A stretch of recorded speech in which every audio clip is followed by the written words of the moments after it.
Good morning. In today's video, we're going to conduct an interview to barangay officials about the NGCP blackout in January 2024. Mayong hapon kagawad, ako si Rachel Clarice Pincita, taking a Bachelor of Science in Tourism Management sa Iloilo City Community College. Ako ulit si kagawad, John Day Balag sa Barangay Hibawan Norte. Ngayong hapon, mag-interview lang ako about sang naganap na NGCP Panay blackout sang January 2024. Ngayong hapon man. So, ang first question is, paano naapektuhan ang inyong mga barangay sang brownout kag blackout sang NGCP Panay sang January 2024? Kung sa apektuhan damo, siguro, like sa mga bata, wala sa mga panin, ninitan, kag siyempre mga negosyo mga like tubigan, hindi ta naka-provide tubig, wala kuryente, like yung mga at kita man mismo man siguro, basta ikaw man, nagbudlayan man kita ina, kahit wala tayong kuryente. Next question is, ano ang nabalaan nyo nga tungkol sa mga alternative nga pinagkukunan ng enerhiya na maaaring gamitin sa panahon ng blackout? Kumbaga, kung sa kuan, may ara naman kita siguro solar para sa mga suga, or fan, or generator. Pwede naman ina magamit. Next question po is, ano po ang mga plano kung may mga sakuna na mayroon ba kayong umiiral na plano kung sakaling may brownout ang inyong barangay? Sa plano, siyempre damo man. Like kung may brownout di abe, may ara kita free charge ang suga, or cellphone, or fan man dati, may solar man natin barangay.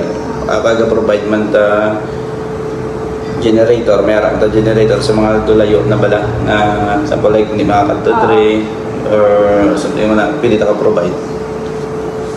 Next po is, gaano po kahanda sa inyong palagay ang inyong barangay kung mangyari ulit ang katulad ng blackout?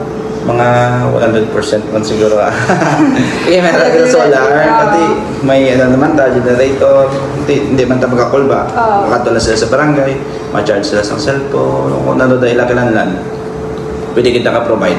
Hindi sila madlock subong kung magliwat pa na ang run-out ng mga alawig. Last po is, paano ninyo tinuturuan ang mga residente tungkol sa pamamaraan sa panahon ng emerhensya, kumbaga sa... Nagsubong kung may extra man na sila, para na sa on, baka sila visual nga suga, ay tipila man 100 plus. May shopping man kita, pwede sila order, o init man, or kung sa panty. May ara man ta siguro nga portable man, nga di charge. Kung sample like sa bata ka lang nila, charge sila sa barangay sa aga, magtulog bata nila mula na pagpanda. Hindi man namin sa tanto brownout siguro. So, muna lang kagawad. Thank you again, no problem. So, the insight that I have learned from our barangay Kagawad Dave, first is during blackout in January 2024, it's harder for people who have business like water refilling station because the type of business really need an electricity. And also for those people na layo gid dire ayon sa barangay, hindi sila makadtuan gid bala. So, muna do kabudlay sa ila kay wala sila to mga panel or something na magamit nila during sang muna nga time.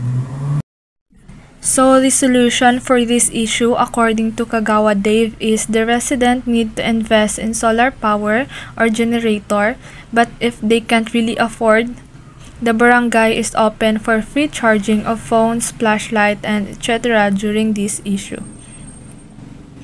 And lastly, blackout teach us the importance of being prepared. Having essentials like flashlight, solar light, and generator are essential in this scenario. If they are repeated blackouts, and at least we all prepared and won't have any more difficulties.